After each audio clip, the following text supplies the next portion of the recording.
అక్కినేని నాగార్జున తొలిసారిగా ద్విపాత్ర అభినయం చేసిన తొలి చిత్రం హలో బ్రదర్. ఈవీవి సత్యనారాయణ దర్శకత్వంలో డాక్టర్ కేఎల్ నారాయణ నిర్మించిన చిత్రం ఇది. నాగార్జున ఈవీవి కాంబినేషన్లో వచ్చిన మొదటి చిత్రం వారసుడు. అయితే అది ఇద్దరు హీరోల చిత్రం. హీరో కృష్ణ, నాగార్జున నటించిన వారసుడు విడుదలయ్యాక కృష్ణ అభిమానుల నుంచి వివాదాన్ని ఎదుర్కొంది. దాంతో హీరో కృష్ణ ఒత్తిడి మేరకు ఆయన పాత్రపరంగా కొన్ని కీలకమైన మార్పులు చేసి మళ్ళీ విడుదల చేశారు. కృష్ణ అభిమానులు హ్యాపీ, నాగార్జున అభిమానులు హ్యాపీ.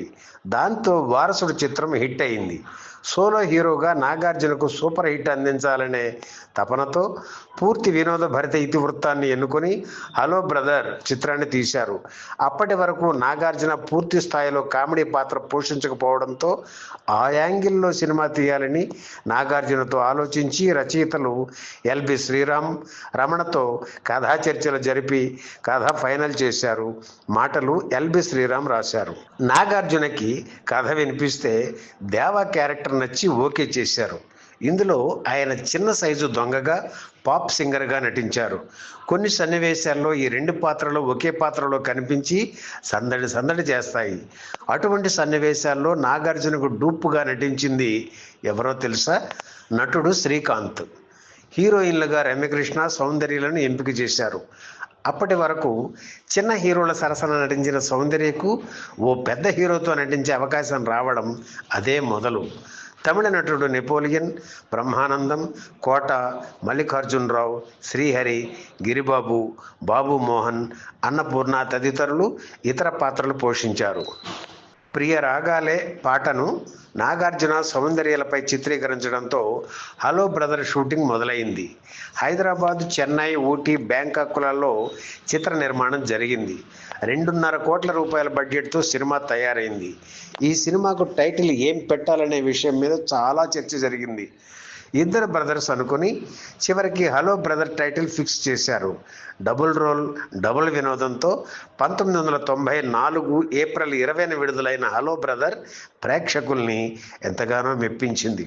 అదే ఏడాది జనవరిలో నాగార్జున, శ్రీదేవి జంటగా నటించిన గోవింద చిత్రం భారీ అంచనాల మధ్య విడుదలయ్యి ఫ్లాప్ అయింది. అందుకే హలో బ్రదర్ సినిమాపై పెద్ద ఆశలు కల్పించకుండా తక్కువ ప్రింట్స్తో, అంటే 69 ప్రింట్స్తో రిలీజ్ చేశారు. ఈవీవి మార్క్ వినోదం ఈ సినిమాలో కనిపిస్తుంది. చిత్రానికి రాజ్ కోటి సంగీతం పెద్ద ఎస్సెట్ అయింది. పాటలన్నీ హిట్టే. హలో బ్రదర్ చిత్రాన్ని నైజాం ఏరియాకు దర్శక నిర్మాత తమ్మారెడ్డి భరద్వాజ హక్కులు కొని లక్ష్మీ ఫిల్మ్స్ సంస్థ ద్వారా విడుదల చేశారు. హైదరాబాదులోని దేవి థియేటర్లో మొదటి వారం 28 లక్షల షేర్ సాధించింది. ఇది నాగార్జున చిత్రాల్లో హైయెస్ట్ అమౌంట్ కావడం విశేషం. 53 కేంద్రాల్లో 50 రోజులు, 23 కేంద్రాల్లో డైరెక్ట్గా 100 రోజులు ఆడింది. విజయవాడ అప్సరా థియేటర్లో 100 రోజుల పాటు ఏకధాటిగా హౌస్ఫుల్ అయ్యి రికార్డు సృష్టించింది. వైజాగ్ గాజువాకలోని మినీ మోహిని థియేటర్లో తొలి 100 రోజుల చిత్రం ఇదే. మహానటుడు అక్కినేని తొలి ద్విపాత్రాభినయ చిత్రం ఇద్దరి మిత్రులులా నాగార్జునకి హలో బ్రదర్ చిత్రం కూడా మాస్ క్లాస్ ప్రేక్షకుల్ని అలరించింది. ఈ వీడియో మీకు నచ్చితే లైక్ చేయండి, షేర్ చేయండి, వెంటనే సబ్స్క్రైబ్ కూడా చేయండి.